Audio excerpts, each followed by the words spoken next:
उनका श्राद्ध करते हैं, तो वो श्राद्ध का महत्व अपनी जगह है, ठीक है, ये भी एक अच्छी बात है। इस बहाने हमको अपने पूर्वज याद आ जाते हैं। पर अगर आप वो नहीं करते हैं तो उस चीज को कोई अफसोस नहीं करो। अगर आप जीवित माता पिता के लिए थोड़ा कुछ भी करते हैं तो वो एक श्राद्ध से बढ़ के है। जिस रखते हो तो आपको उनकी आशीर्वाद हमेशा तकलीफों से बचाए रखेगी। आप जो बच्चे हो ये हमारे सुनहरे भविष्य हैं। आप सभी बच्चे हमारे देश का, हमारा ये सौभाग्य है कि आज के इस कार्यक्रम में वे जजेस बन के हमारे बीच आए हैं और अपना कीमती समय बहुत होता है, बहुत से भी बहुत बुजुर्ग हमें ना कि सिर्फ हमारे घर में एक इंसान के रूप में नहीं है, एक भगवान के रूप में होता है। बुजुर्ग हमें संस्कार सिखाते हैं, बड़ों से बात करना, हमारे विश्व में पूरे के पूरे जो साधु वासवानी स्कूल से आई है। एक चीज मैं आपको बता दूं कि मैंने जितनी देर बोला ये बड़े गौर से सुन रही थी बच्ची। पर ये बताइए मुझे आप कि आपने इतनी सेवा अपने माँ बाप की कभी को देखकर मुझे एक दोहा याद आता है, मंदिर में करे पूजा, घर में करे कलेश, बाप तो लागे बोझा पर पत्थर लागे गणेश। अच्छा, हम सब गणपति जी को मानते हैं तो मैं आपको उनकी एक कहानी बताना चाहूंगी। बल्कि एक बार की बात है, गणपति जी और कार्तिकेय जी के बीच में एक छोटी सी लड़ाई हो जाती है। बात यह होती है कि उन दोनों में से सबसे ज्यादा शक्तिशाली और बुद्धिमान कौन है। इतने में नारद जी प्रकट होते हैं और उन्हें यह कहते हैं कि आप दोनों के लिए यह प्रतियोगिता रखी जाएगी, माता पिता में समाया है तो वे क्यों विश्व के चक्कर काटने जाएं। इसीलिए हमारे वेदों, रामायण, उपनिषद, महाभारत तथा भगवत गीता में भी हमें यही बताया जाता है कि हमें हमारे माता पिता की जो व्यक्ति सेवा करता है वह कभी दुखी नहीं होता, क्योंकि उनका सदा उनके साथ, उनका माता पिता का आशीर्वाद उनके साथ रहता है।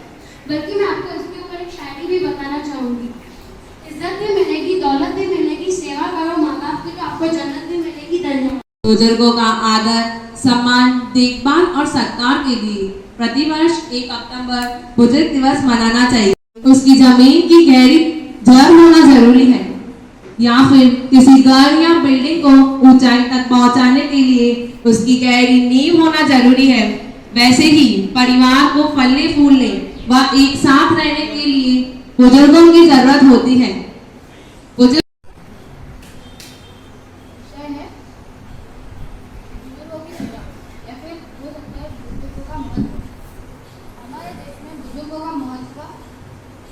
होता है बहुत ज्यादा, क्योंकि वही हमारे पूरे परिवार को जुटाए रखता है।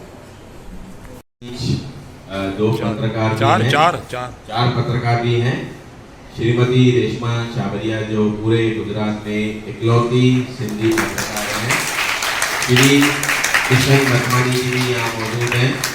और एक चीज़ मैं आपको और बताना चाहूँगा कि ये प्रोग्राम आप YouTube पे भी देख सकते हैं।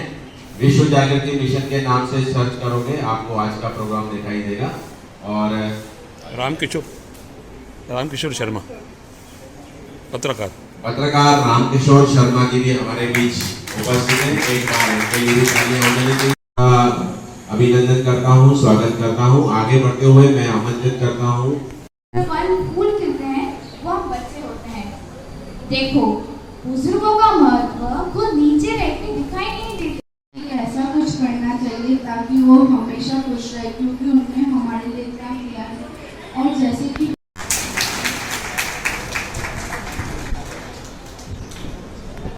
उसके लिए मैं बहुत ज़्यादा धन्यवाद करूंगी इस संस्था का। सबसे पहले मैं ये कहना चाहूँगी कि यहाँ जो भी बच्चे आए उन्होंने अपनी बात रखी हमारे साथ।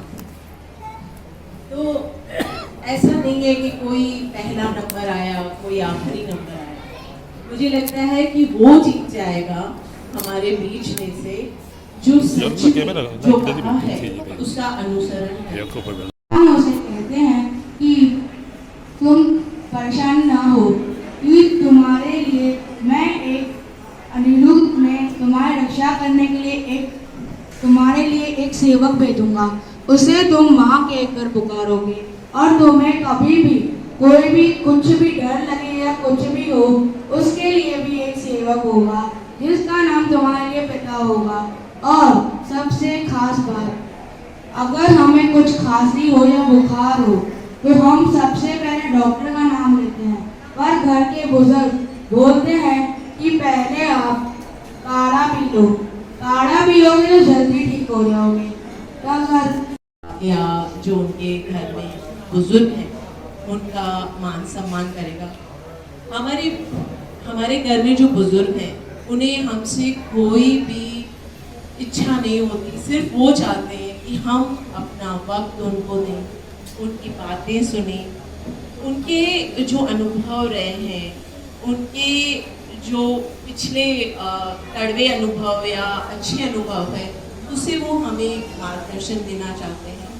और कई बार ऐसा होता है कि हमें लगता है कि हम मोबाइल को या अपने दोस्तों को ज़्यादा वक्त देते हैं, हमें लगता है कि वो ज़्यादा इंटरेस्टिंग है, वो हमें ज़्यादा। आज के बच्चे कल बड़े होने वाले हैं। हमारे यहाँ इंडिया के अंदर यंग जनरेशन बहुत है, बड़ी है, लेकिन कहते हैं जो है ना कि रिपोर्ट भी कह रही है कि बस नज़दीक में around about not more than 2033 और 50 के दिन में ये बड़ी उम्र वाले और बड़े हो जाएंगे और यंग भी वही बड़े आ जाएंगे। तो इसलिए पहले भी जो लोगों ने आयोजन किया है और सम्मान के पात्र है। ये आज का युग ऐसा है, बड़ी उम्र को काटते हैं। अहमदाबाद के अंदर more than 2000 old age homes है, लेकिन ये क्या बताता है, वहाँ पर आप जाइए, नो एंट्री का बोर्ड लगा पड़ा है, एडमिशन नहीं। भला करो भगवान सबका भला करो, दाता दया निधान सबका भला करो। हम कहते हैं बच्चों को दूसरा कुछ भी नहीं दे, अच्छी शिक्षा और अच्छे संस्कार तो कम से कम दे। ये हमारे माता पिता का, दादा दादी का ये फल। अगर आप लोग ताली बजाते हो तो मेरी नींद खुल जाती है, नहीं तो मैं भी सोने लगता हूँ। मैं बार बार आपको इसीलिए कहता हूँ कि तालियां बजाते रहो ताकि मैं जगता रहूँ।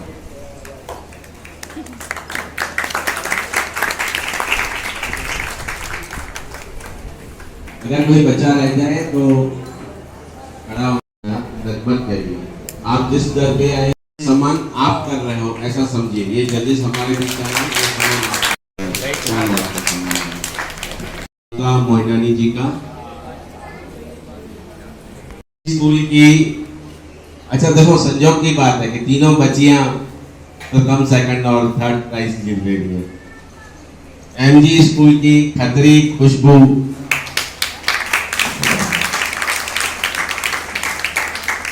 पता है ये बच्ची जब बात कर रही थी ना तो ऐसा लग रहा था हमसे झगड़ने को आ रही है। श्री मोहन भाटिया करना चाहूंगा क्योंकि इसकी सबसे बड़ी हकदार मेरी मम्मा है, क्योंकि वो आज मेरे साथ नहीं आती तो मेरे साथ कोई नहीं आने वाला था और मैं भी नहीं आने वाली थी। तो सबसे बड़ा प्राइज मेरी मम्मा को है। मम्मा आगे आ जाओ।